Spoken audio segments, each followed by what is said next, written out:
Uhum. Bom, vou aproveitar a deixa, aí vou dar um aviso aí para você e para quem assistir o vídeo depois. Houve um equívoco no final do ano passado com relação às minhas férias. A gente sempre tira férias, claro, depois do período letivo do presencial, né? E normalmente é ali na semana do Natal, alguns dias antes, tem lá uma burocraciazinha, né? Tem que ser 2 dias antes de um feriado, alguma coisa assim. E isso é direito trabalhista mesmo, não é nem a instituição que define, né. Aí, a gente sempre define a data da saída de férias ali pelo dia 21, 22 de dezembro, alguma coisa assim, 21 de dezembro. Acontece que no ano passado eu tinha direito a 25 dias de férias e só me permitiram tirar 20. E daí depois que iniciaram as aulas e tudo mais, não me deixaram tirar aqueles 5 dias que ficaram pendentes, porque dizem que só pode tirar no mínimo 10. Acontece que essas férias acumularam com as férias desse ano, e eu não posso emendar uma férias com a outra. Então me forçaram a tirar esses 5 dias de férias antes que a gente saia no período de férias normais desse ano.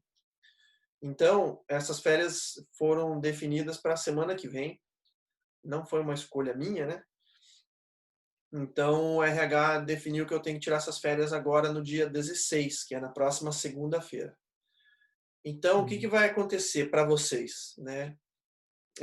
Na próxima segunda e terça, então, as aulas acontecem normalmente, só que eu não vou dar aula, porque, os demais professores, cada um tem seus horários, tal, e não tem professor disponível para me substituir na segunda e na terça. Então, o que que vai ser feito? Eu vou deixar as aulas gravadas, com a mesma duração, o mesmo formato da aula normal, só que as aulas não vão ser no horário normais, nos horários normais de aula, né? Então, na segunda e na terça, vocês não vão ter aula aqui nesse horário, né? Mas as aulas eu vou deixar as duas aulas gravadas e vão ficar disponibilizadas no AVA para que vocês assistam.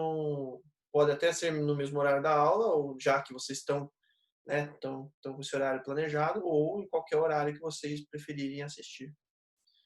Beleza? Então, na próxima segunda e terça, se quiser assistir a aula nesse horário mesmo normal da aula, pode assistir, a aula vai estar lá no AVA, mas se quiser assistir num horário alternativo, a aula vai estar disponibilizada lá. Tranquilo, hein? Tranquilo, professor. Então tá. Mas hoje e amanhã corre normal, tá? E aí só as aulas da segunda e terça da semana que vem que vai ter essa diferenciação aí. Beleza. Muito bem. Não é das melhores notícias, nem para vocês nem para mim, porque, para ser honesto, esses 5 dias de férias acaba que você não aproveita em nada, né? Porque está no meio da rotina de trabalho. Então, vamos dizer assim, é uma semana de folga, claro que você acaba descansando um pouco, mas isso não influencia, né? Algumas atividades que a gente tem externas continuam iguais, né? Então, você não vai. Eu não vou, por exemplo, nesses 5 dias, fazer uma viagem ou algo do tipo. Então, são dias para trabalhar em casa, como a gente diz, né? Além, a gente já está em home office, mas agora trabalhar um pouco diferente. Mas beleza, pelo menos é folga, não é mais trabalho, né? Uhum. Muito bem. Então, na última aula, a gente falou a respeito de velocidade de deriva. Então, só para a gente lembrar um pouquinho o que que é velocidade de deriva, é a velocidade em que os elétrons se propagam dentro de um elemento condutor de forma física mesmo, né? Então, a gente sabe que existe um deslocamento de cargas dentro de um condutor, formando a corrente elétrica, mas e qual será a velocidade formal, né, a velocidade real que esses elétrons se propagam dentro do condutor? Esta é o que a gente chama de velocidade de deriva. Essa velocidade de deriva ela é representada pela seguinte equação que a gente chegou na aula passada. A gente colocou de forma vetorial, já que essa velocidade ela tem uma direção e sentido, né? Mas ela é igual a n vezes a carga de um elétron vezes a própria velocidade de deriva. Tá? Então, se a gente ignorar as características vetoriais, simplesmente não me interessa saber o que isso quer dizer, né? Os dois elementos sendo vetoriais, o que quer dizer é que a densidade de corrente, aqui J, vai ter a mesma direção da velocidade de deriva. Basicamente, isso quer dizer se elas estão indo num sentido ou em outro, porque a gente sabe que o sentido da corrente pode interferir, né, na diferença de potencial. Né? O meu ele vai sempre do mais para o menos.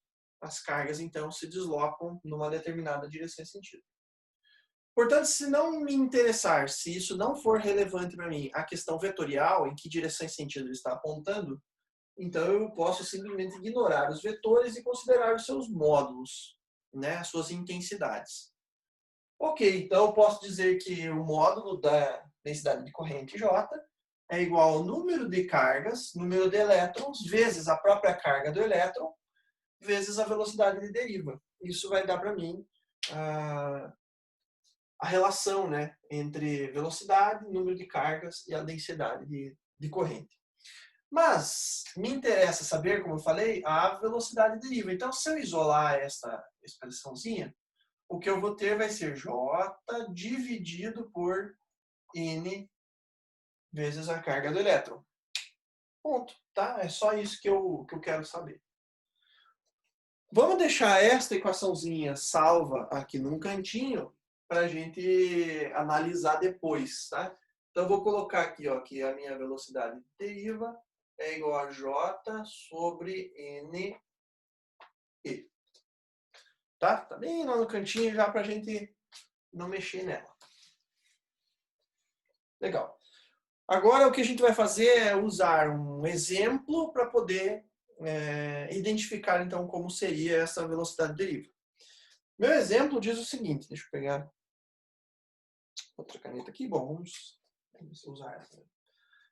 Meu exemplo ele diz o seguinte. Considere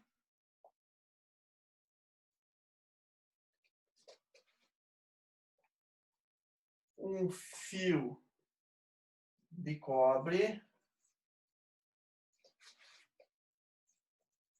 como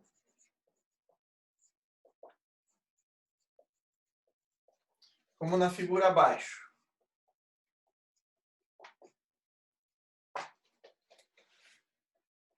Determine a velocidade de deriva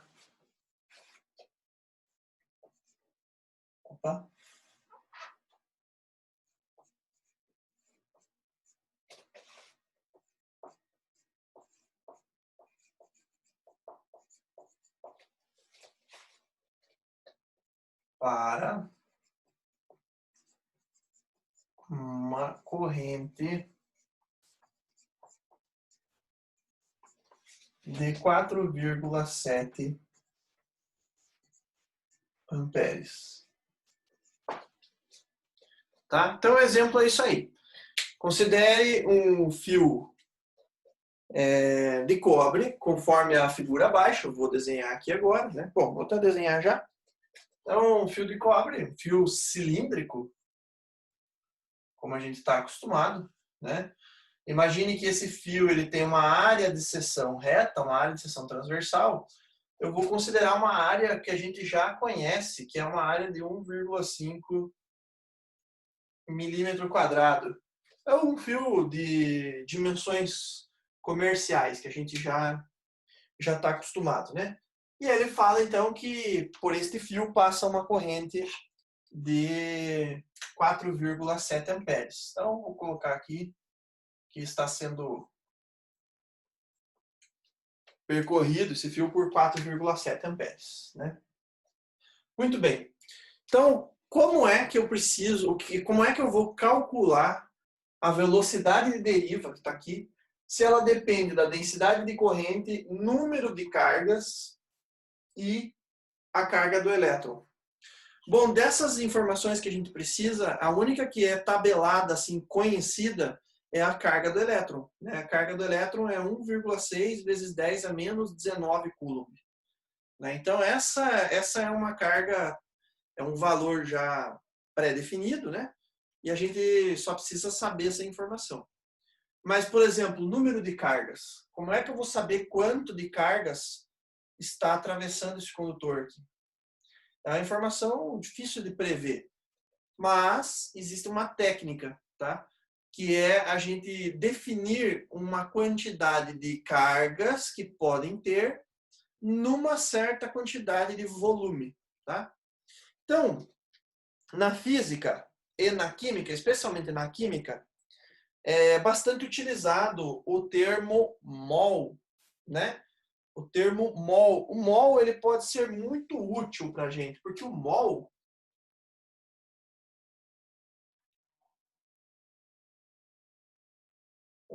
ele define uma certa quantidade de entidades, né? Ele fala para a gente que uma coisa que tenha um mol, ele vai ter 6,02 vezes 10 a 23 entidades ou coisas. Então, um mol de elétrons são 6,210 a 23 elétrons. Um mol de moléculas é 6,02 10 a 23 moléculas.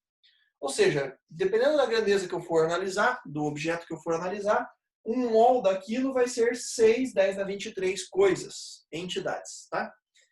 Como a gente está trabalhando com uma coisa que a gente não tem noção da quantidade, isso aqui é muito importante para a gente ter uma referência. Tá? O mol ele é utilizado como uma das medidas básicas do SI, para medir quantidade de coisas, quantidade de matéria. Tá? Então, é uma base muito importante para a unidade de medidas. Né? A gente vai fazer a seguinte continha. Para eu mensurar a quantidade de elétrons que tem nesse material, a gente vai usar a seguinte técnica. Olha só. Primeiramente, eu tenho que definir uma expressão aqui. Essa expressão diz que eu vou chamar de N o número, vou chamar de N o número de cargas, o número de quantidade de cargas, certo? Número de cargas. E este N tem que ser igual a o número de átomos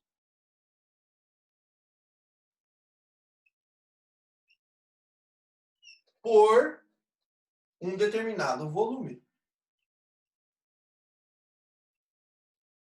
Certo?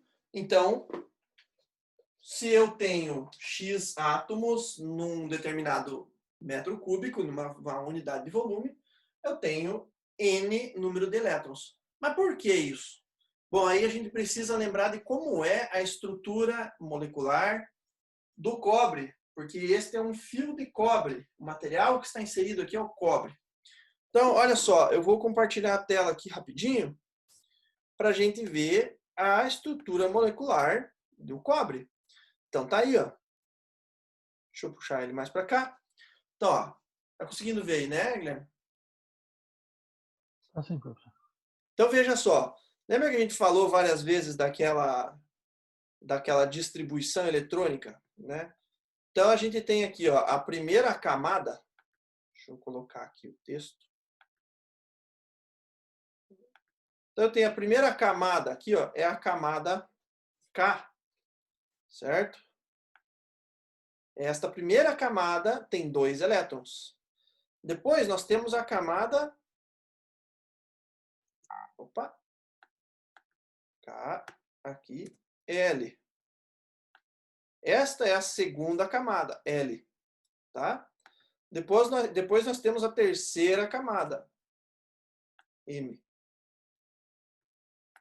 E por último, a quarta camada, N. tá? Que eu vou deixar aqui. Então, veja, nós temos 4 camadas, né? A primeira camada a gente chama de camada K, e na camada K cabem 2 elétrons, certo? Esta camada aqui a gente chama de camada K, cabem 2 elétrons. Então, eu tenho aqui 1 elétron, 2 elétrons. Na camada L, cabem 8 elétrons, certo? A sequência é 2, 8, 18, 32 e por aí vai, tá? Então, a primeira camada é 2, a segunda é 8, a terceira é 18, e estão todos aqui, eu acho, não contei, mas devem estar. Vamos ver aqui. 1, 2, 3, 4, 5, 6, 7, 8, 9, 10, 11, 12, 13, 14, 15, 16, 17, 18. Sim, estão todos eles aí. E a última camada, que deveria ter 32 elétrons, tem somente um. Só tem um eletrinho, que é este carinha aqui, ó. Este elétron está sozinho numa camada que deveria ter 32. O que você acha que vai ser o comportamento desse material? É óbvio que é muito mais fácil ele perder esse elétron do que querer completar 31. Então, este material se torna um bom condutor por conta desta característica. Esse elétron é basicamente, né, automaticamente um elétron livre, porque ele raramente vai ficar preso ao átomo. Qualquer forcinha externa vai fazer com que esse elétron seja arrancado. Então, é isso que torna o cobre um bom condutor. Ele tem apenas um elétron na camada de valência. Tá? Então, esse elétron é considerado um elétron livre.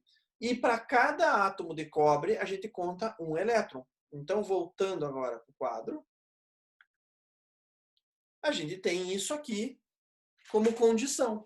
É por isso que eu coloquei que para cada átomo eu considero um número de carga, né? Porque esse aqui vai ser o número de portadores de carga, é o meu número de portadores de carga. Então, para cada átomo, no caso do cobre, para cada átomo, um portador de carga, ou um elétron livre. Tá? Beleza. Esta relação número de átomos por volume é o que a gente precisa saber. Se eu conheço o volume e sei quanto tem de átomos no total, eu sei que vai ter uma carga por átomo, então eu faço as contas e descubro quantos elementos tem no total. O problema é que eu não conheço nem esse e nem este. O volume eu até poderia calcular se eu tivesse as dimensões aqui. Eu sei da área, mas não sei do comprimento do fio. Então, já me faltam informações. Mas eu posso usar como unidade padrão aquilo que eu falei, que a gente pode usar o mol. O mol é uma forma de medida que independe das grandezas como a gente está trabalhando aqui. E aí, o que eu faço, então? O equivalente a isso daqui vai ser esta expressão aqui, ó. Esta expressãozinha, que é a quantidade de átomos por mol vezes a quantidade de mols por unidade de massa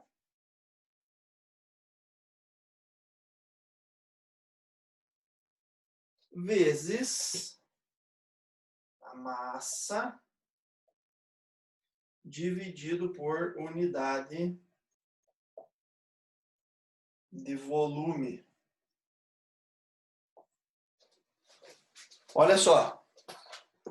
Então, o que eu tenho aqui? É uma expressão que, combinado, se torna igual a isso daqui. Tá? Cada uma dessas expressões corresponde a uma relação que recebe um nome especial na química. Eu falo da química porque é o termo mais, é a disciplina, né? o conceito que se usa mais o mol como uma unidade de medida, justamente porque trabalha com unidades moleculares e fica difícil você mensurar um quilograma de alguma coisa, né? Uma unidade de massa, por exemplo. Então, existem alguns termos que são comuns para esse tipo de disciplina. Então, vamos colocar aqui, ó. Esta relação átomo por mol é dada da seguinte forma. Perceba que se eu trabalhasse com mol ele me dá uma definição, uma quantidade de coisas. Então, quando eu falo átomo por mol, se eu falasse assim, um mol de átomos seria 6,0210⁻23 átomos. Então, quando eu falo átomos por mol, isso aqui é o mesmo que mol na menos 1. O mol está invertido aqui. Estou fazendo uma inversão dessa expressão. Isso daqui é conhecido como número de Avogadro. Tá? É conhecido na química por número de Avogadro. Já chegamos lá. Este cara aqui, esta relação, tá? Isso aqui é todo o parênteses, tá? Não é só o átomo aqui. Esta relação mol por unidade de massa é conhecido... Bom, a unidade de massa, mols por unidade de massa, vai ser o equivalente ao inverso da massa específica. A mesma coisa, como aqui ficou mol na menos 1, aqui ficaria m na menos 1.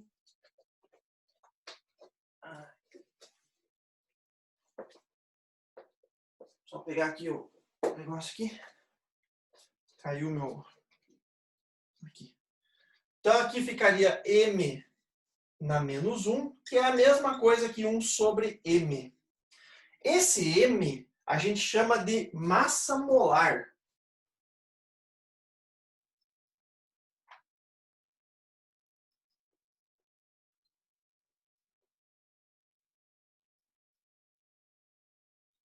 Tá? Então, essa relação mols por unidade de massa é o inverso da massa molar. Beleza? Esses valores, eles são dados, né? Dados por tabela. Na própria tabela periódica, a gente tem as informações, número atômico, massa molar e talvez mais algumas outras informações, dependendo de como a tabela foi criada, né? Preenchida. Então, essa relação mols por unidade de massa é o inverso da massa molar. Beleza? E, por fim, esta relação aqui, massa por unidade de volume, é chamada de massa específica.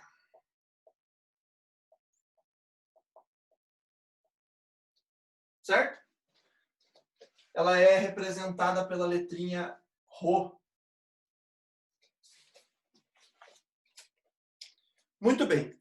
Então, na verdade, isso tudo não faz parte diretamente da nossa disciplina de eletromagnetismo, mas é só para a gente lembrar, então, como que a gente pode representar unidades de medidas, né, grandezas, em função de valores que a gente desconhece. Tá? O que eu acabei de fazer aqui, né, essa construção aqui, átomo por mol, mol por unidade de massa, massa por unidade de volume, acaba resultando, então, numa expressão equivalente.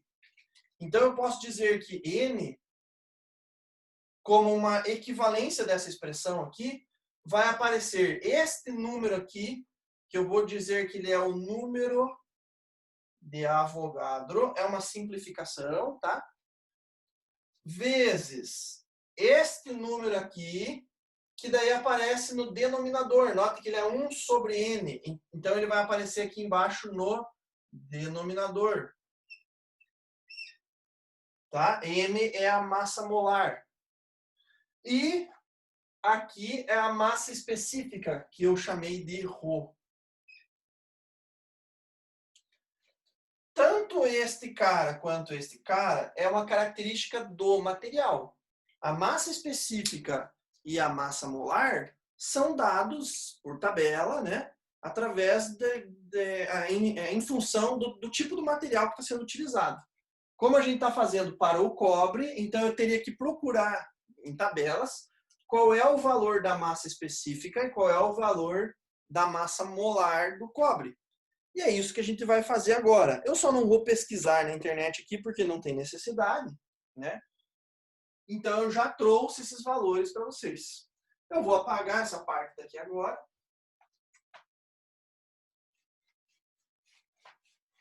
E a gente vai justamente calcular agora esses valores. Então eu vou pegar esta expressão aqui e vou preencher os valores dela. Vou colocar aqui, ó, n é igual número de Avogadro. O número de Avogadro é, como eu falei, é o número do mol, mas ele é invertido apenas. Então ele vai ficar assim, ó. Na verdade, ele vai ficar só como mol elevado a menos 1, mas é o mesmo número, é uma constante. 6 vezes 0,2, 6 vezes 0,2, não, 6,02 vezes 10 elevado a 23 entidades, número de coisas. Esse cara aqui. A massa específica do cobre vai ser 8,96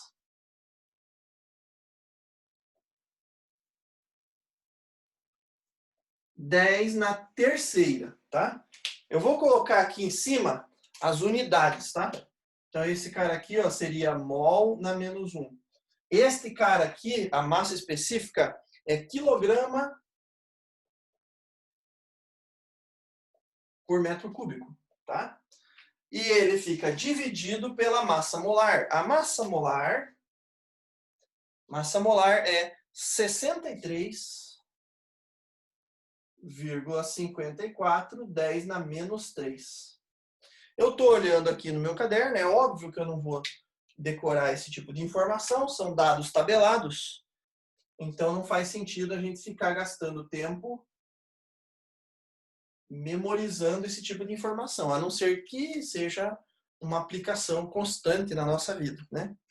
Aí a gente acaba memorizando.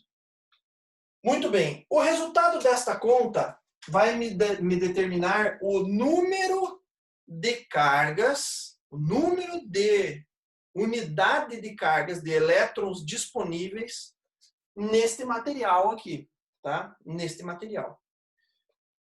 Então, muito bem.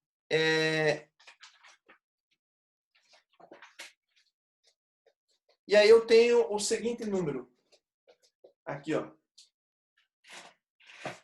Isso vai me possibilitar 8,49 10 na 28. O quê? Como é que eu meço isso? Opa. Isso vai ser dado em elétrons por metro cúbico. Notem que a gente queria isso daqui, ó. Número de átomos por volume. E a gente atinge 8,49 10 na 28 átomos que, como a gente tem um elétron só, então ficou o equivalente a átomos. Então, isso aqui é a mesma quantidade de átomos que considera-se a mesma quantidade de elétrons, porque a gente tem um elétron livre por átomo, tá? Então, uma quantidade de átomos por volume, metro cúbico, tá? É isso aqui que é o nosso N. Então, a gente vai salvar essa informação aqui, porque ela é importantíssima para nosso próximo passo, né? E aí a gente tem a aplicação daquela fórmula que a gente deixou ali escondidinha, né? Então, o que eu tenho que fazer agora? Eu tenho que colocar aquela expressão de volta aqui. VD é igual a J dividido por N vezes Z. Agora, N eu tenho, que é este número aqui. A carga de um elétron é tabelada, a gente sabe. 1,6, 10 na menos 19 coulomb. E o J? Como é que eu vou descobrir o J? Bom, o J é uma quantidade de corrente dividido pela área. Isso eu já tenho também, tá? É a minha corrente de 4,7 dividido pela minha área. A única coisa que eu preciso me tocar aqui é que a área está dada em milímetro quadrado. E a área a gente tem que colocar no SI, que é metro quadrado, para poder inserir o valor na conta. Então, de milímetro quadrado para metro quadrado, a gente faz uma conta de 1 milhão. Porque, na verdade, é 1 mili.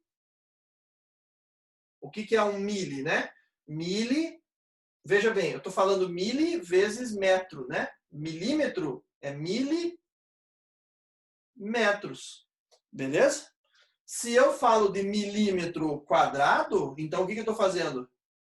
Elevando isso aqui, que é 1 milímetro ao quadrado. Isso vai ficar 10 na menos 6.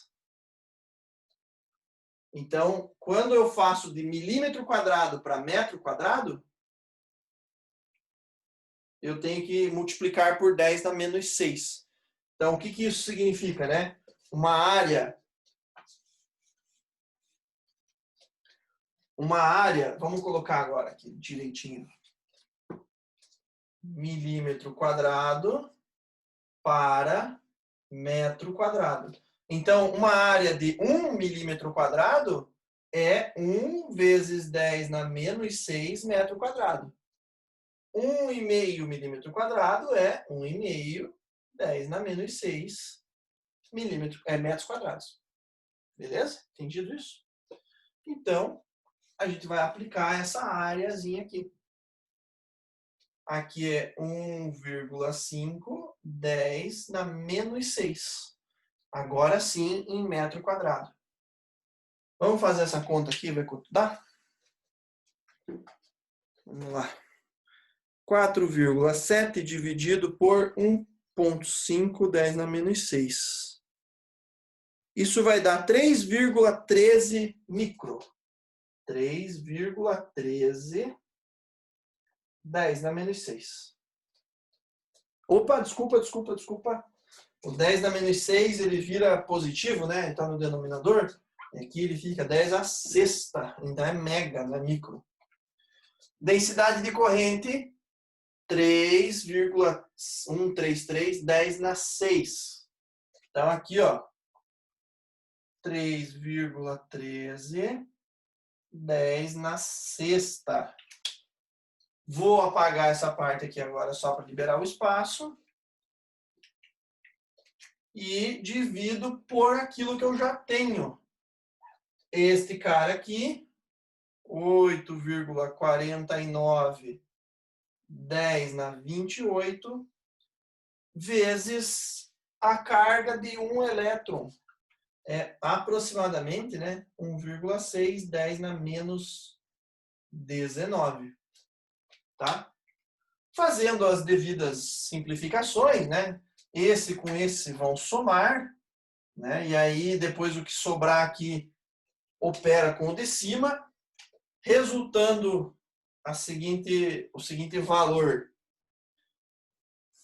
Eu vou ter no final o equivalente a 230,6 micrometros por segundo.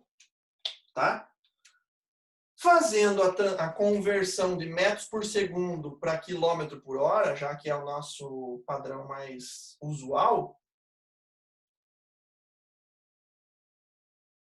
para quilômetro por hora, a gente multiplica isso por 3,6, né? Que é para chegar no quilômetro por hora. Então, isso aqui vai resultar em aproximadamente, eu vou colocar aqui, ó, 0,83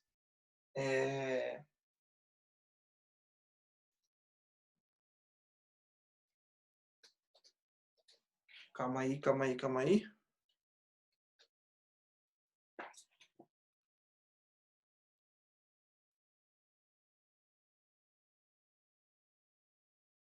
Veja bem, é isso mesmo. Só um pouquinho. Quanto que dá isso? 230,6, 10 na menos 6, vezes 3,6. Isto vai dar assim, ó. Vamos colocar aqui. Isso aqui daria assim, ó. 830 0,16, 10 na menos 6 quilômetros por hora. Tá? Só que o que é o quilo? Quilo não é 10 à terceira? Tá? Quilo não é 10 à terceira? Então vamos colocar isso em forma de quilo. Aqui, ó. 10 à terceira. Quando eu fizer essa operação aqui, ó, ainda vai resultar em 10 na menos 3 aqui. 10 na menos 3 não é mili? Mili, né? Então dá isso aqui, ó.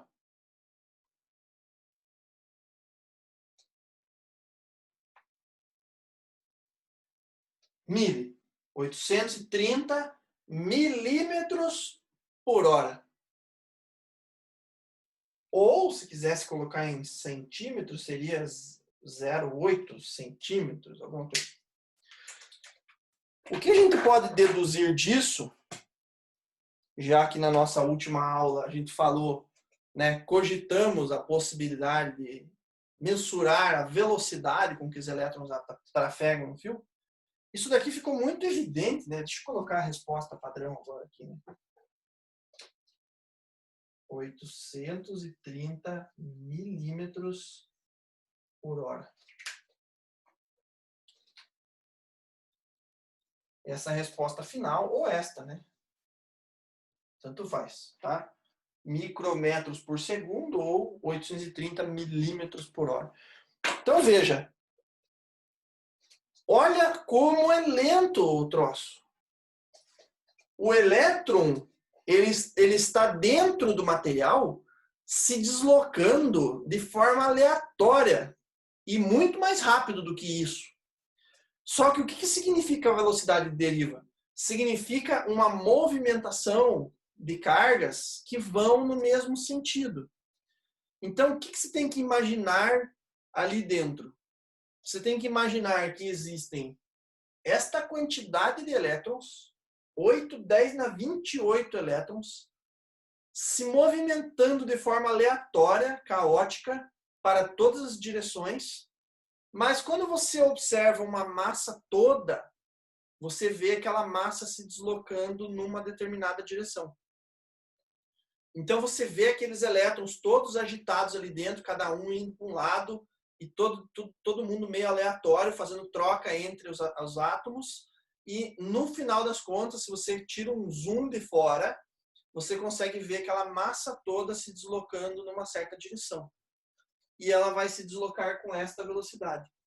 800 milímetros por hora. Tá? O que significaria isso aqui, né? 83 centímetros, tá? É 0,8 metros. Então, a gente veria isso aqui, 83 centímetros por hora. Então, para você fazer o elétron que está aqui percorrer 83 centímetros de fio, ele levaria 1 hora para o elétron que está aqui chegar aqui. É muito tempo. Muito distante daquilo que a gente imagina, né? Que os elétrons ali dentro do fio passam a milhão, assim, não passam. A movimentação do elétron dentro do fio é mais rápida do que isso, é muito mais agitada. Mas a movimentação da massa passando, aquele grande volume de elétrons, é bem devagarzinho. Tá? Então é bem lento essa movimentação. A quantidade de corrente e a área do fio vão influenciar nessa medida diretamente, né? Então, note que aqui, né, no lugar de J, a gente teria I dividido por A. Então, a gente tem uma relação direta com a corrente e inversa com a área. Então, quanto mais intensa for a corrente, mais rápida é a minha velocidade. E quanto menor a minha área, né? Quanto menor a área, também é maior a velocidade. Por quê? Porque se eu tenho uma área grande no fio, os elétrons têm mobilidade. Eles estão se movendo de forma caótica, mas eles têm mobilidade. Quando eu reduzo a área, eu forço eles a que se movimentem na direção do fio. Não sobra tantas alternativas de trajeto. Então, acaba que eles são forçados a se deslocar na direção do fio se eu diminuo a possibilidade de espaço para ele se movimentar. Entendido isso, Guilherme? Deu para pegar aí a ideia?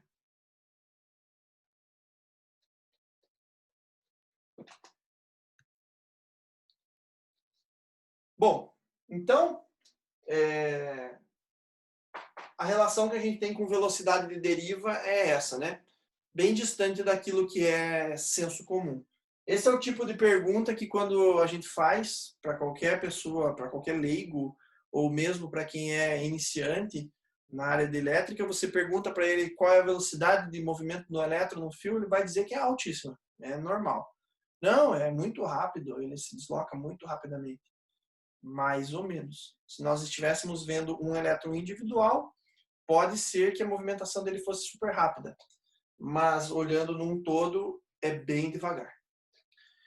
Legal. Isso é uma característica típica dos materiais e observem que a gente está pegando um dos nossos melhores condutores, que é o cobre. Então, quando você analisa isso para materiais que são menos condutores, eles vão influenciar isso de forma direta também. Porque esse número que a gente calculou aqui está relacionado a justamente às quantidades de elétrons livres, a massa daquele material e tudo mais. Então, tem influência direta também. O que isso faz determinar também a característica do material quanto à resistência ou também à resistividade. Então, isso nos dá base para definir o conceito de resistência elétrica.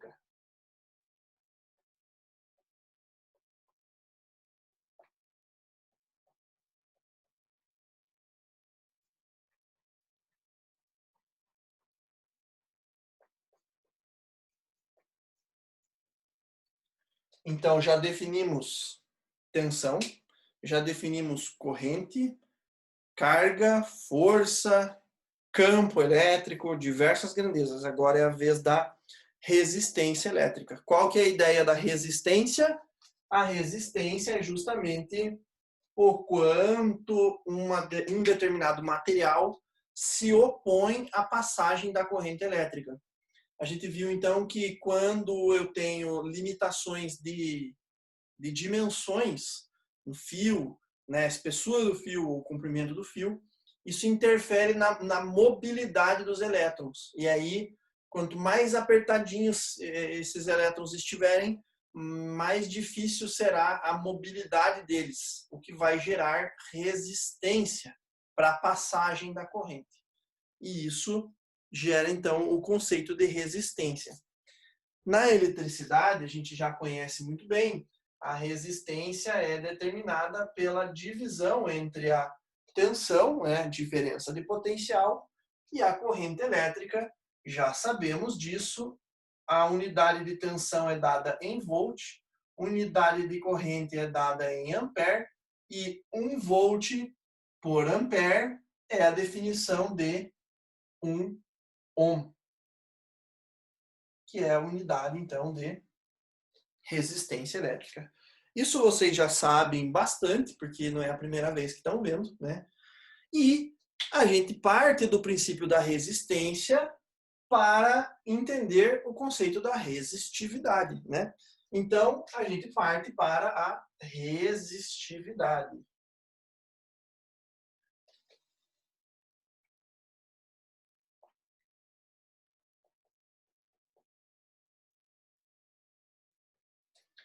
O que seria a resistividade, né? Que a gente vai determinar pela letrinha ρ. Agora não é mais a massa específica que vimos agora há pouco, né?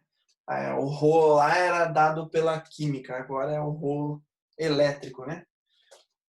Então a resistividade ela define o quão resistivo é aquele material, qual é a característica do material para obter a resistência elétrica.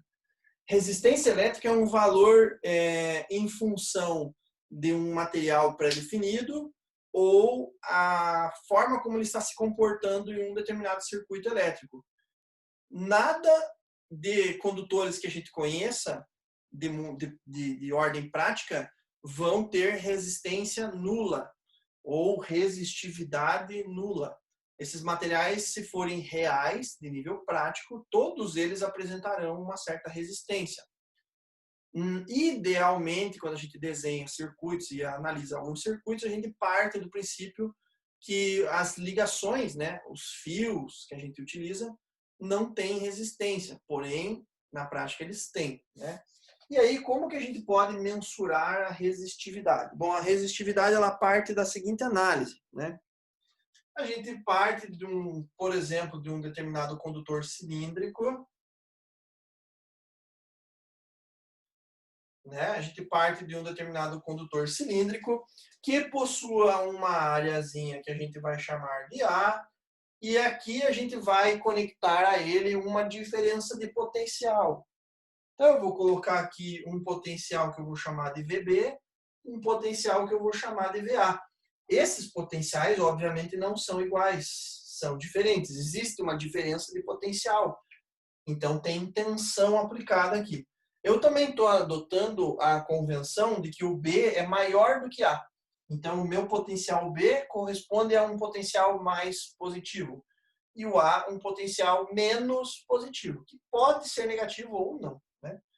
Mas o que importa é que aqui vai existir um campo elétrico E que está apontado nesta direção, tá? Do mais para o menos, sempre. E, claro, este campo elétrico coincide com o sentido da corrente, porque é justamente a movimentação das cargas que vai ocorrer aqui dentro no sentido do potencial maior para o menor. A gente já sabe disso, né? E aí, para que eu possa fazer uma relação com a dimensão do material, eu tenho que adotar uma certa relação para o comprimento L. Então, eu adoto um fio que tenha comprimento L, que tenha uma diferença de potencial nas suas extremidades. Esse fio tem uma área de seção transversal que eu chamei de A. Dentro desse material vai aparecer uma diferença de um campo elétrico devido à diferença de potencial e também uma corrente elétrica, também devido à diferença de potencial. Muito bem. Agora parte-se para a nossa análise geral, né? A gente viu há algumas aulas atrás que quando eu faço VI menos VF, isso é igual a integral de FAI de E escalar dr, tá? Então, o que é essa expressão, né? Essa expressão me define que, existindo uma diferença de potencial, vai ser dada pela integral de FAI, né? Que é o caminho que a gente está usando, né? Da onde para onde, do produto escalar entre E e dl. E aí, isso aqui a gente preferiu chamar de V, tensão, né? De modo geral. Então, aqui eu estou colocando o potencial no ponto inicial, o potencial no ponto final, e aqui a diferença de potencial, tá? O V, de modo geral. Se a gente considerar que o meu DL, o meu caminho é este, e se eu considerar que o meu campo elétrico E está saindo na mesma direção, eu estou olhando o caminho de B para VA, né? De I para F, do começo para o final. Então, se DL e E são paralelos, esse produto escalar vai resultar em módulo de E e módulo de DL. Já sabemos disso. E se eu considerar que o meu campo elétrico não tem diferença de intensidade ao longo do caminho, então ele é constante para este comprimento. Ou seja, o que isso vai significar, né? Se eu medir o campo elétrico nesta parte do fio, tem um comprimento, tem um valor. Se eu medir aqui, tem o mesmo comprimento, o mesmo valor. Se eu medir aqui, mesmo comprimento, mesmo valor. Então, o campo elétrico ele é constante para qualquer ponto na extremidade da superfície, entre uma extremidade e outra. O que faz com que esse cara, sendo constante, ele possa sair fora da integral. E aí a gente já sabe que vai ficar o quê? E integral de dl, e integral de dl é o próprio L. Então, isso daqui vai ficar E vezes L. Ponto. Isso a gente já tinha analisado. Então, essa expressão vai resultar em E vezes L, que é igual a V. Né? E aí, para eu simplesmente utilizar o meu E, isso aqui vai ficar V dividido por L. Então, campo elétrico vai ser a diferença de potencial pelo comprimento do fio L. Até aqui, ok. Vamos salvar essa expressãozinha aqui, tá? Vou deixar ela aqui no cantinho, então. E é igual a V sobre L. Pronto. Agora a gente apaga essa parte. E agora a gente vai fazer uso também da expressão que vimos agora há pouco. Olha só. Dá para fazer algumas simplificações aqui, tá? Porque observe que isso daqui, né? A gente falou o seguinte, olha só. A resistividade eu acabei não colocando aqui. Mas a resistividade, ela é dada por E dividido por J. Tá? A resistividade é E dividido por J.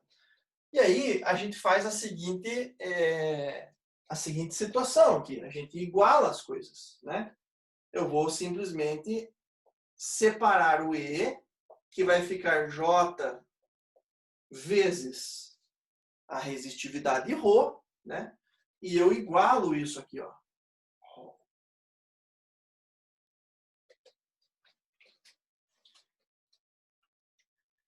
Certo? Igualo esses dois aqui. Muito bem. O que eu posso substituir aqui? Bom, esse E eu posso apagar ele, que eu não vou utilizar agora. Eu posso substituir o meu J, tá? O J eu sei que é I por A. I por A.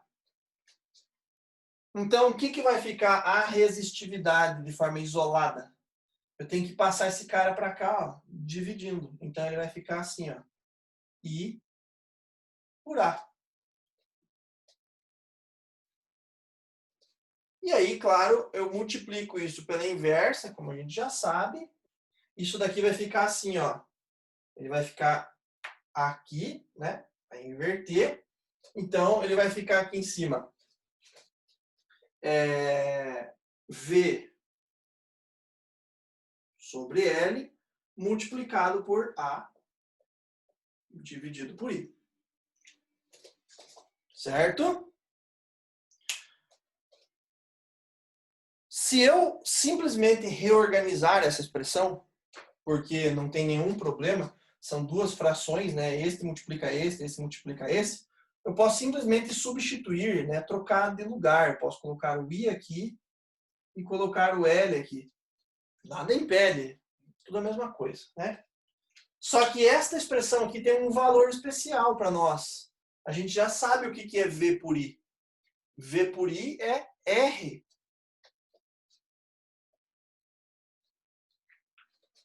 Certo? Então, agora, eu posso reescrever a fórmula da resistividade como sendo isso daqui, ó. R igual a A dividido por L. Tá? No caso, tanto faz aqui, né? E aí,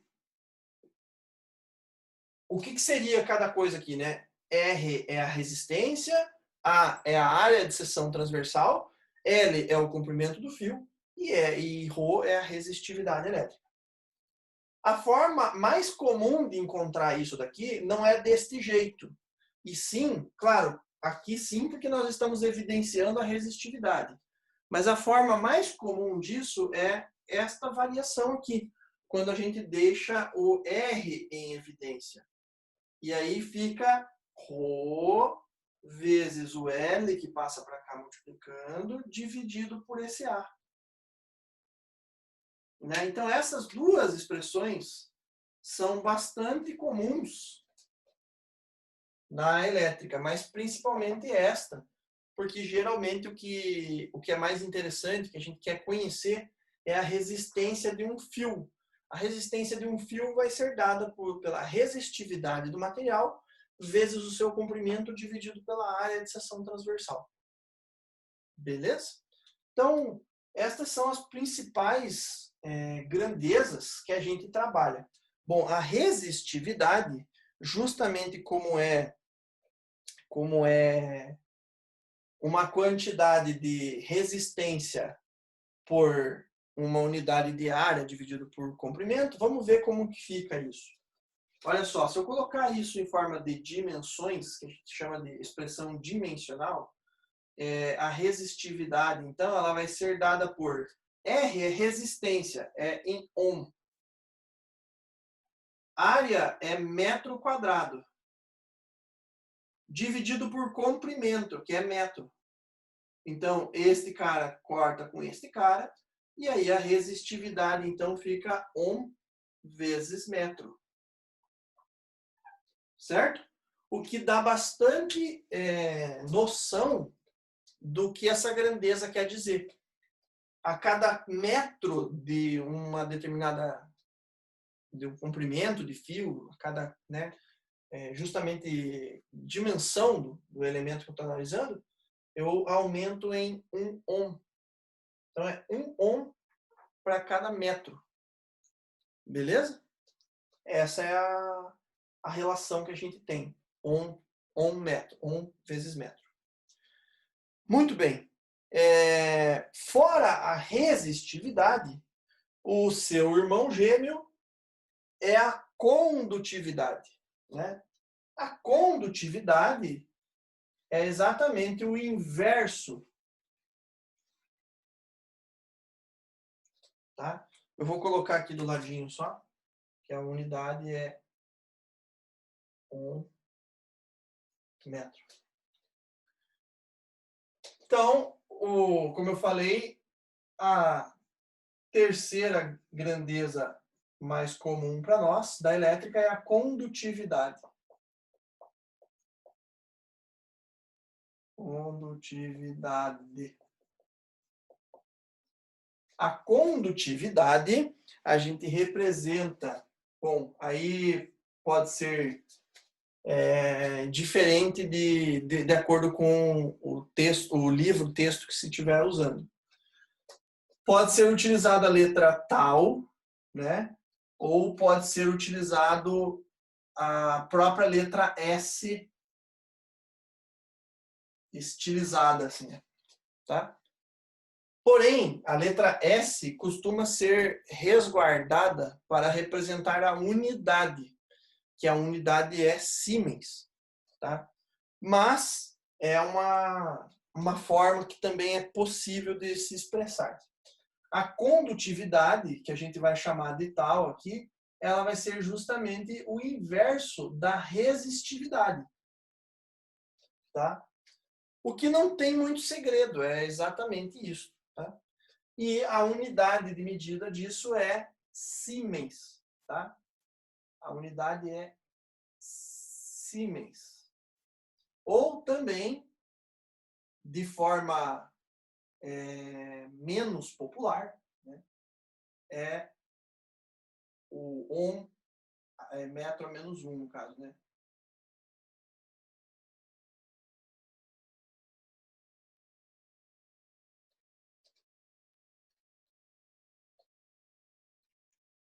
Beleza, é isso? Bom, essas três unidades, essas três grandezas, elas se relacionam com a gente na elétrica de forma mais macroscópica. Então, tem duas formas de a gente analisar as grandezas elétricas. As primeiras que a gente foi vendo são grandezas que a gente analisa na ordem da partícula, né, na carga elétrica. Então, pode ser considerada mais microscópica. E quando a gente analisa o comportamento daquilo agrupado numa massa maior, a gente pode levar em consideração isso com um comportamento macroscópico.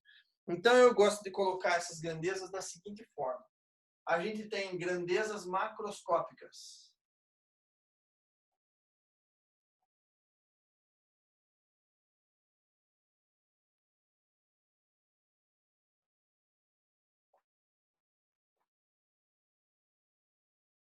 Eu tenho tensão, resistência e corrente elétrica.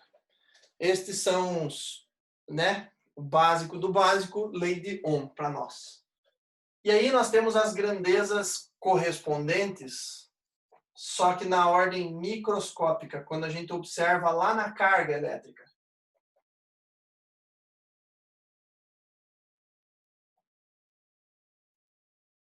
E essas grandezas são, ao invés da tensão, no lugar da tensão, a gente vai colocar o campo elétrico.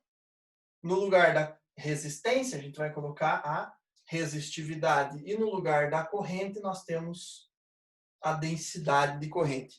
Esses elementos são correlacionados, né? Sendo sempre este um comportamento mais macro, eu observo a diferença de potencial entre dois pontos, enquanto o campo elétrico vai me indicar o potencial em cada ponto, né, em toda a estrutura do material, em toda a superfície, a distribuição das cargas, em cada ponto eu vou ter um elemento diferencial do campo elétrico. A resistência é o comportamento do material todo, então eu meço, por exemplo, entre duas extremidades de um fio, eu tenho a resistência do fio, enquanto a resistividade me indica vamos dizer assim, as condições daquele material para a resistência em cada intervalo, para cada elemento do material. Tá? E o mesmo é a densidade de corrente. A corrente seria o equivalente ao deslocamento geral das massas, enquanto a densidade de corrente avalia quanto de corrente existe em cada trecho, em cada pedacinho que ocupa a seção transversal de um fio. Então, estas são grandezas, vamos colocar assim, ó, né? Grandezas correlatas, né? Só que uma de forma macroscópica e outra de forma microscópica. E elas se relacionam da seguinte forma, né? Vamos colocar aqui as três principais equações que compõem esse sistema aí, né? Então, V vai ser a integral fechada de E dl, né? A corrente I vai ser a integral de J dA, tá? Ou JDS, tanto faz, aqui é área, né? E a resistência vai ser o que a gente acabou de colocar ali, então, que é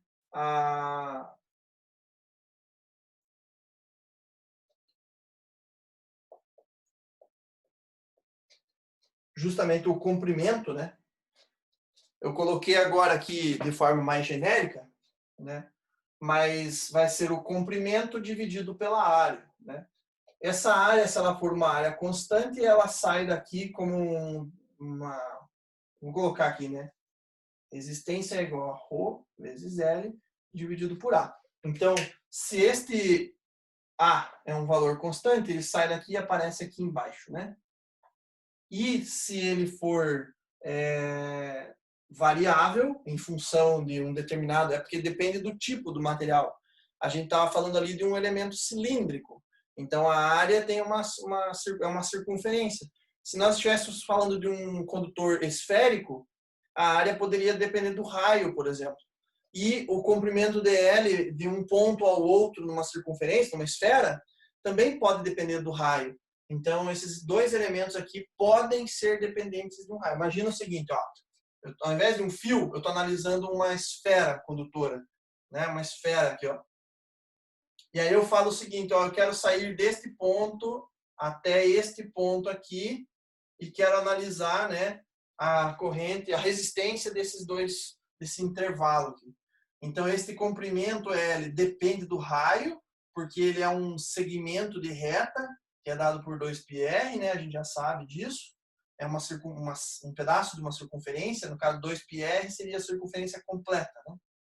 Então, ele vai ser um determinado ângulo aqui.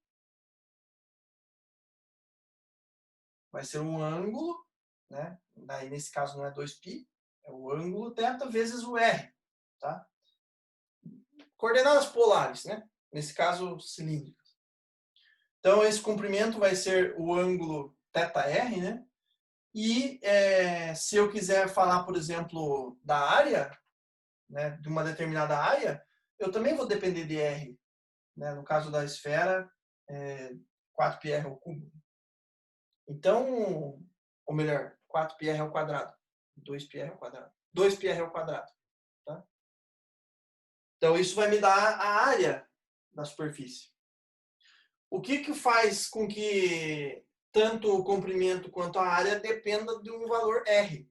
E aí, essa integral aqui vai depender, né, de um R. Beleza? Mas são particularidades. Então, para deixar de forma genérica, as três expressões, cada uma se relacionando com as suas grandezas de base. Tá? Legal. Para finalizar, deixa eu ver que horas são. São 10 horas, ok?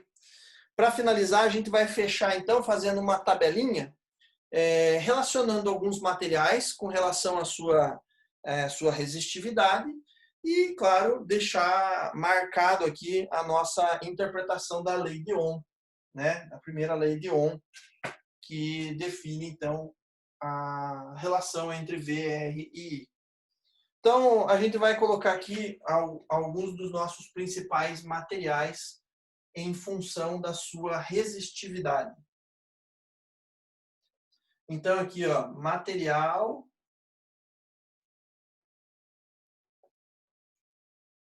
a 20 graus Celsius. Vou até colocar aqui entre parênteses. Porque isso é uma característica que né, a temperatura influencia na resistividade. E aqui, então, vai ser a resistividade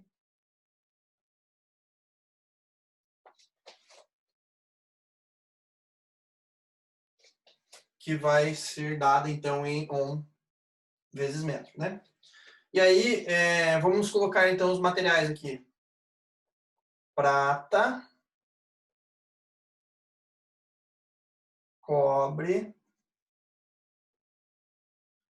alumínio,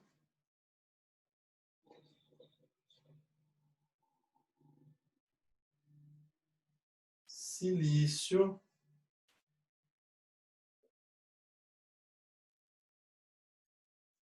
dopado do tipo N, silício dopado do tipo P e vidro. Alguns desses, este material aqui nós já tínhamos visto quando falamos da rigidez dielétrica, né? Falamos que ele é um bom isolante. Então, eu imagino que agora não faça nenhum sentido colocar o vidro como um bom condutor.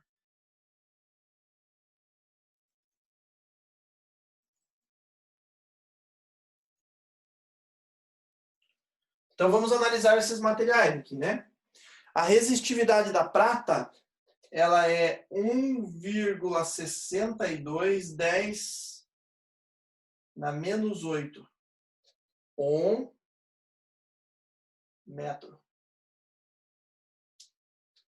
Tá? A resistividade do cobre é 1,6910 na menos 8. Alumínio, 2,7510 na menos 8.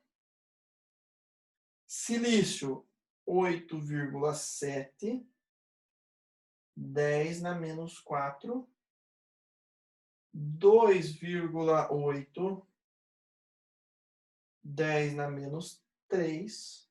E na ordem de 10 na 10ª até 10 na 14.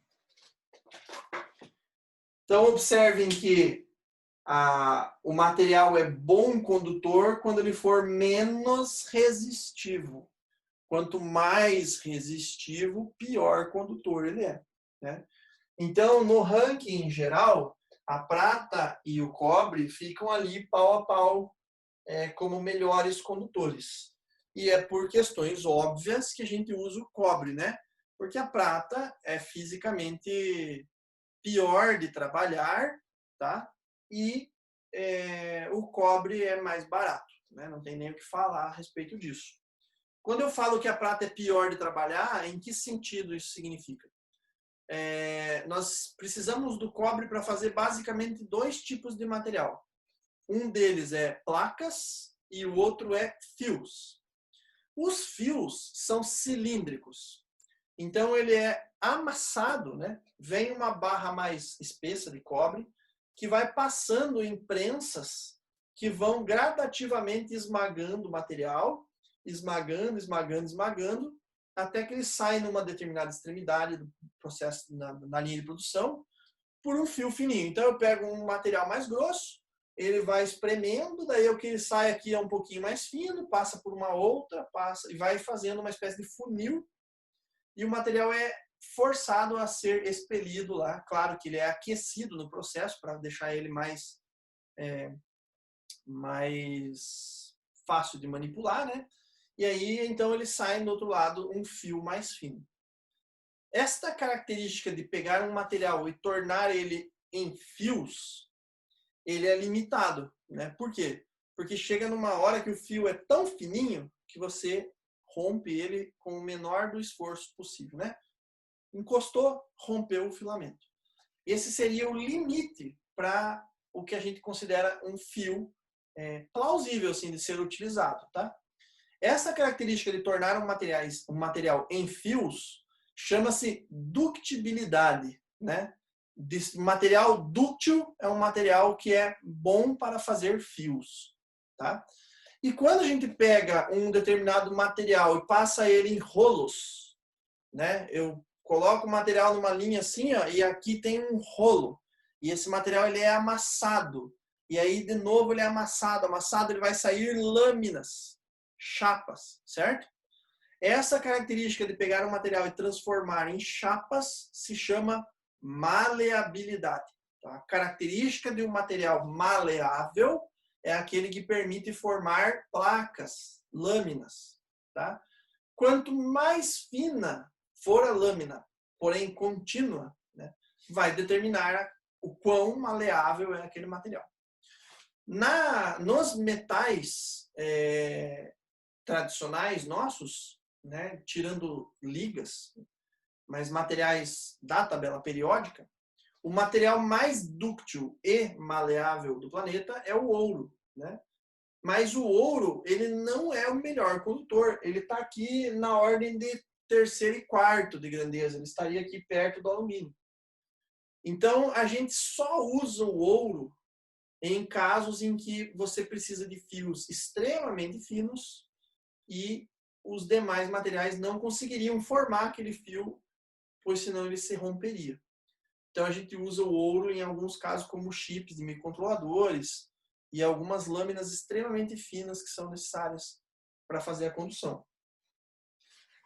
Já o cobre é disparado o mais barato, que permite formar fios, que tem uma certa rigidez mecânica, né? E é um excelente condutor. Então, o cobre é nossa primeira opção. A nossa segunda opção sempre é o alumínio, tá?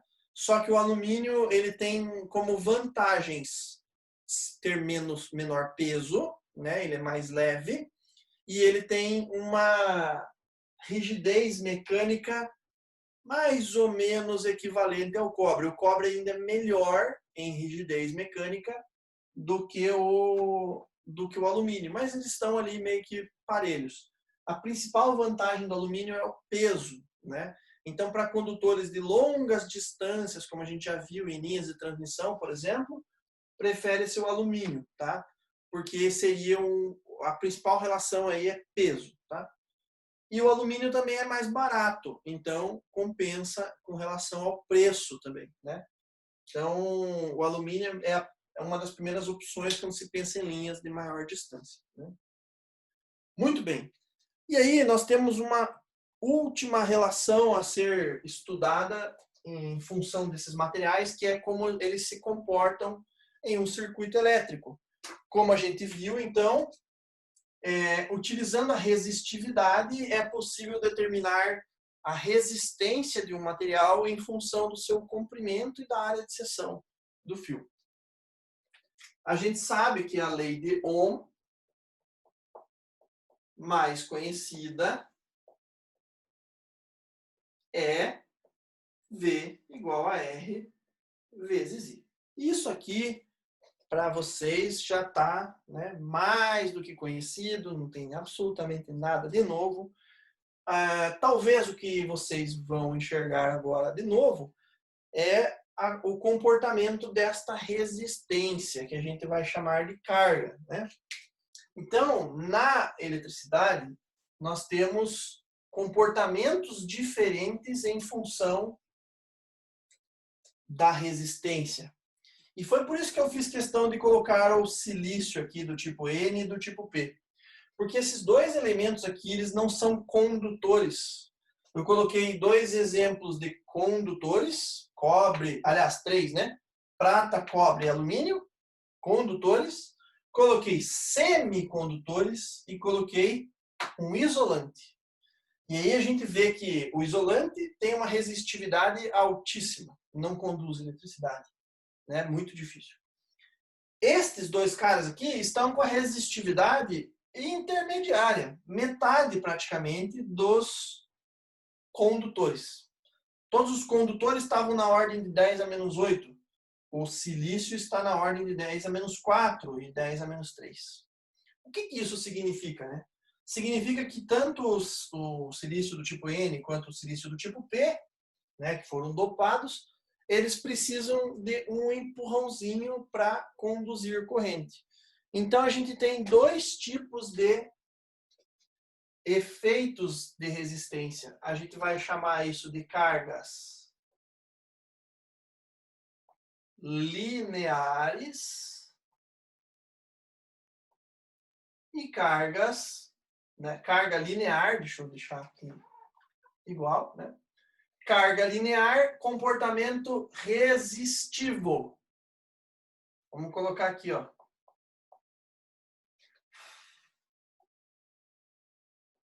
Comportamento resistivo. O que significa isso? Significa que quando eu traço um gráfico relacionando tensão e corrente, o que eu tenho? Quando eu tenho um gráfico relacionando tensão e corrente, eu digo assim, ó. Quanto maior for a tensão, maior será a corrente. Né? Então, eu faço a seguinte conta. Penso assim. Suponha que essa resistência vale 1. Eu faço assim, ó. Minha tensão vale 2. Quanto tem que valer a minha corrente para que a tensão valha 2? Tem que ser 2, não é? 2 vezes 1, 2. Se a tensão vale 4 e a resistência continua valendo 1, quanto tem que ser a corrente para que a tensão valha 4? 4. O que essa relação quer dizer?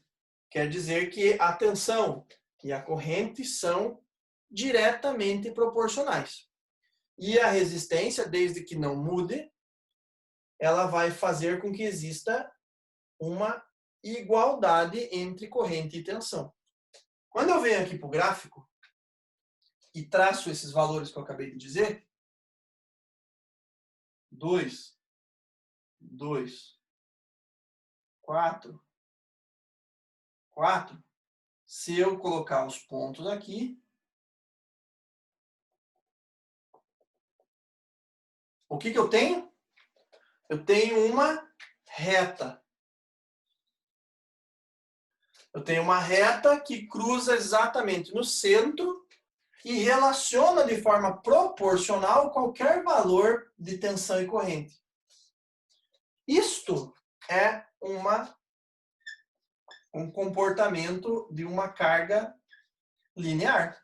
Linear porque ele se relaciona, né, de forma proporcional entre tensão e corrente para qualquer que seja o valor de tensão e de corrente.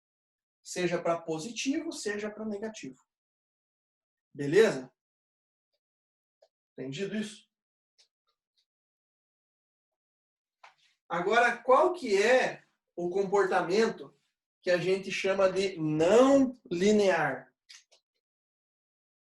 Uma carga não linear.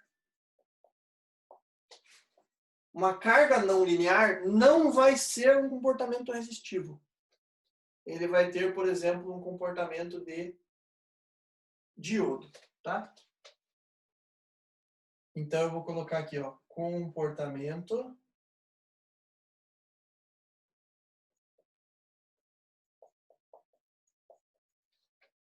de semicondutores. Comportamento de semicondutores, tá? Como que isso vai acontecer?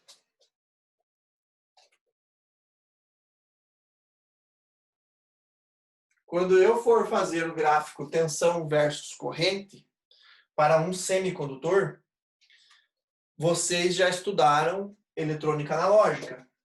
Ou estão estudando, não me recordo agora. De qualquer forma, o que acontece com um diodo? Um diodo, ele é formado por uma junção PN. Certo? Ele é formado por uma junção PN. Nesta junção, existe o que a gente chama de barreira de potencial.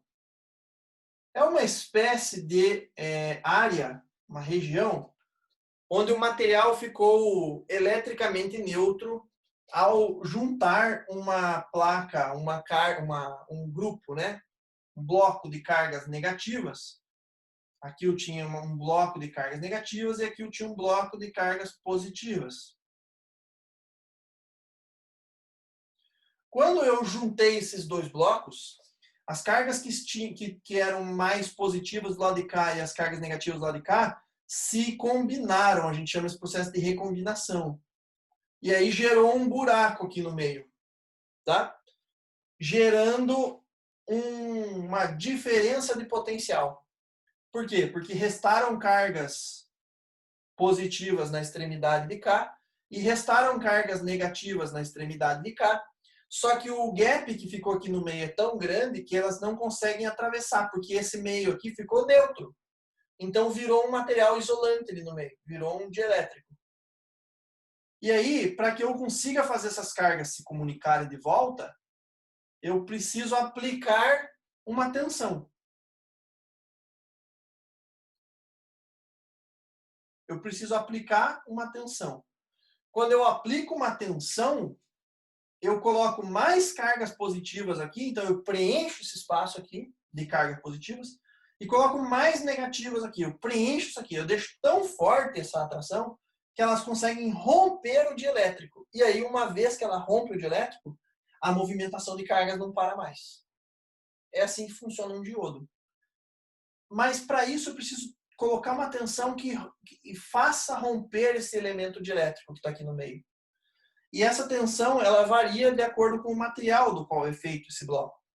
Se ele for feito de silício, esta tensão aqui do meio, ela é de 0,7 volts.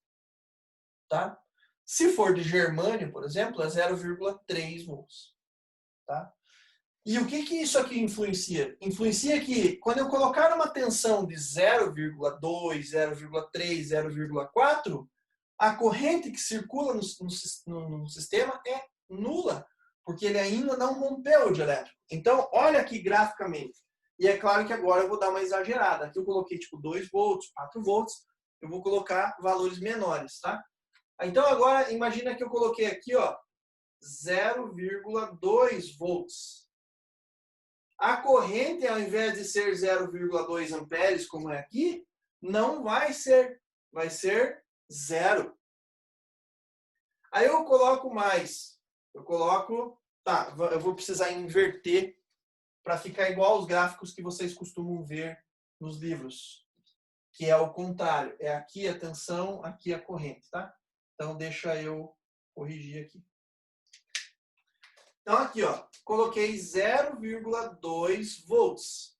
0,2 volts, a corrente vai ser nula. Então o nosso ponto está aqui. Aí eu coloco 0,4 volts. Aqui. E a corrente vai ser nula. Por quê? Porque ainda não rompeu a barreira do dielétrico, que é de 0,7. Quando ele chegar aqui na ordem de 0,6, 0,7, aí ele vai romper o dielétrico.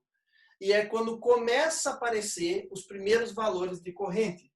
Então a minha corrente vai ter um valor aqui, ó, um pouquinho acima do zero, tá? Acontece que nesse circuito aqui, desconsiderando a resistência dos fios que ligam, uma vez que esse cara aqui entra em condução, ele não oferece mais resistência. Isso, claro, considerando um diodo ideal. Um diodo real, ele vai ter uma resistência séria. Mas, um diodo ideal, quando você coloca esse cara para funcionar, ele não existe mais essa limitação da passagem de corrente. Então, a corrente tende ao infinito. Porque aqui ele não vai mais ter nenhuma oposição à passagem da corrente, a não ser os fios, que eu estou ignorando, e a própria resistência interna do diodo, que eu também estou ignorando. Então, a partir do 0,7, a corrente tende a ir para o infinito, para valores extremamente altos. Então, a curva do diodo vai ser algo tipo isso daqui, ó.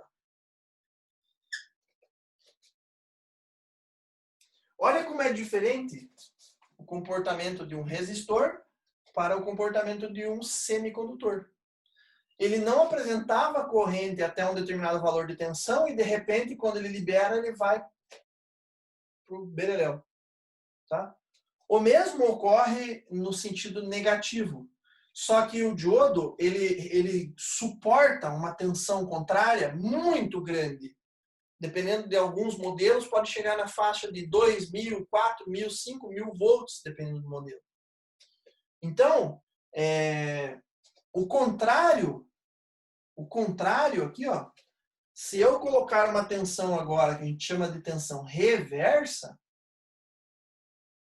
se eu tentar passar uma corrente no sentido contrário do diodo, ele vai bloquear, tá? E ele não vai permitir a passagem de corrente.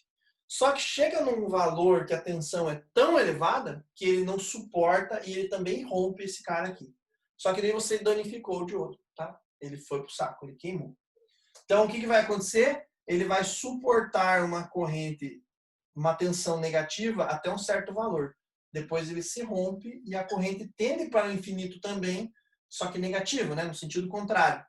Aqui a gente chama de tensão reversa, né? Ou tensão de breakdown, quando ele rompe, tem vários nomes aí. Tá? Então, este é o comportamento de um semicondutor. E este é o comportamento de um resistor puro, uma resistência pura. Carga linear, carga não linear. Eu peço, por favor, que vocês memorizem isso muito bem. Não é nem memorizar, é compreendam. Tentem manter essa informação viva na cabeça de vocês. Por quê? Porque a próxima vez que vocês vão ouvir falar de cargas não lineares, é na disciplina de eletrônica de potência, que fica lá no 9º período. E aí, é muito importante que vocês tenham essa noção do que é uma carga não linear, tá? Na verdade, toda vez que a gente fala de diodos e transistores, isso está intrínseco, já está dentro do conteúdo o fato de ser uma carga não linear. Mas, especialmente na disciplina de eletrônica de potência, isso é muito importante. Porque isso aqui justifica, por exemplo, a correção de fator de potência. Isso aqui justifica o comportamento de fontes chaveadas, que a gente precisa fazer tratamento dos sinais lá dentro, a gente precisa fazer técnicas de controle e uma série de outras coisas em função da distorção que isso daqui causa nas formas de onda. Quando eu coloco um circuito desse tipo aqui, resistivo, desse jeito assim, ó, para tensão alternada, só isso daqui, a minha corrente vai ter esse comportamento aqui, ó. Então, se eu colocar uma fonte de sinal senoidal para tensão, a corrente vai ser senoidal para corrente. Agora, quando eu coloco este cara aqui,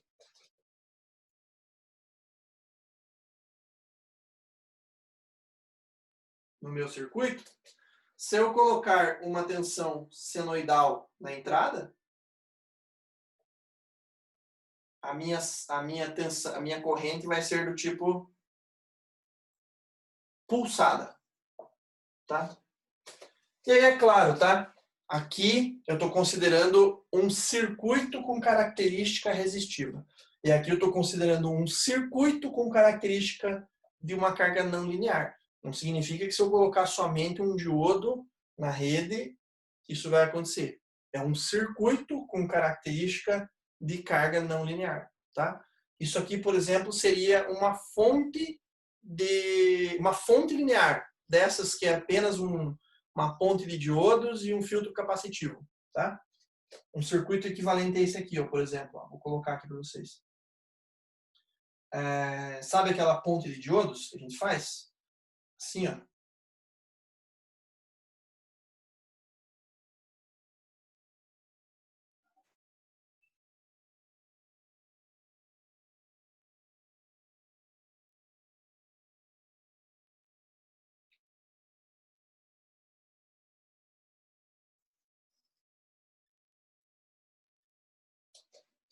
Isso daqui, aqui entra a fonte CA, né?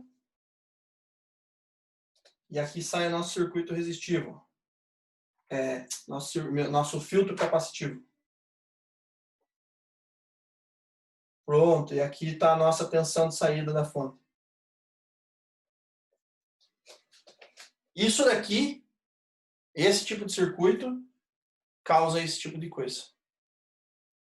Tá? Então, aí quando a gente vai aprender fontes, por exemplo, de tensão, né, fontes lineares, em eletrônica analógica, por exemplo, a gente só estuda a fonte, estuda toda como projetar, como dimensionar, mas a gente nunca observa como que está a tensão e a corrente lá na fonte. A gente não mede isso. A gente não pega o osciloscópio e vem medir a rede elétrica para ver como é que ela está. O que a gente acabou de fazer com a rede elétrica é pegar a forma de onda da corrente e distorcer desse jeito. Isso aqui gera uma redução abrupta do fator de potência. E aí, quando você fala de potência, fala, não. Potência, né? Quem é da analógica, por exemplo, vai dizer assim, não, potência eu não quero nem saber. Vai lá falar com o professor de potência. Acontece que no mundo real, essas coisas não estão separadas, né?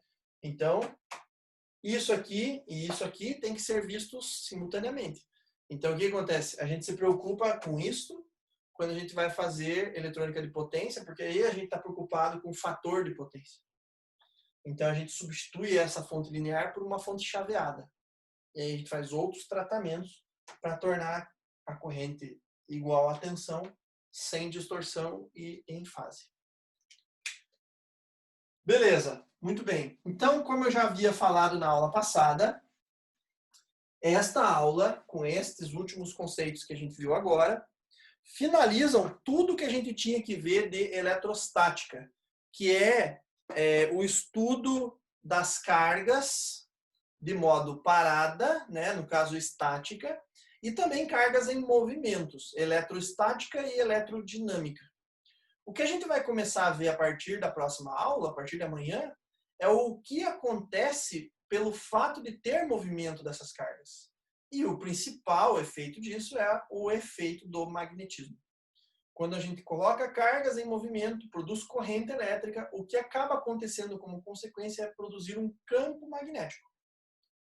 E até agora nós não vimos nada a respeito do magnetismo. Então, a partir da nossa próxima aula, a gente abre o tema magnetismo. E praticamente tudo aquilo que a gente estudou com relação à elétrica tem o seu análogo no magnetismo. Só que daí agora vai ser mais rápido a análise, porque a gente não precisa fazer tão do beabá assim. Então, se existe força elétrica, existe força magnética. Existe campo elétrico, existe campo magnético. Certo? Então a gente vai ter essas relações. Por exemplo, a resistência elétrica, existe a relutância magnética. Né? Então tem esses análogos. A gente consegue fazer uma comparação bem direta. Né? Muito bem. Então, finalizamos por aqui hoje, né? E ficamos para, a partir de amanhã, tratar então sobre o tema magnetismo. Beleza? Beleza, professor. Falou então, boa noite e amanhã continuamos. Até mais. Valeu.